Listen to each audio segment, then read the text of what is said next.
देखिए रबड़ नेति के माध्यम से पुराना नज़ला, जुकाम और थायराइड कैसे ठीक होता है।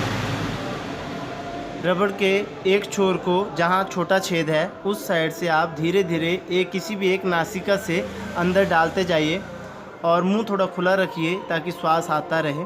धीरे धीरे आसानी से वो अंदर चली जाएगी और जब वो आपके अंदर कंठ के पास पहुंच जाए, श्वास नली के पास, तो उसे खींचकर बाहर आपने एक दूसरे की तरफ उसको रखते रहना है, चलाते रहना है लगातार लगातार। उसे कम से कम आपने 10 से 20 बार एक दूसरे की साइड को धकेलते जाना है और फिर धीरे से आपने रबड़ को निकाल देना है बाहर। थैंक यू और धन्यवाद।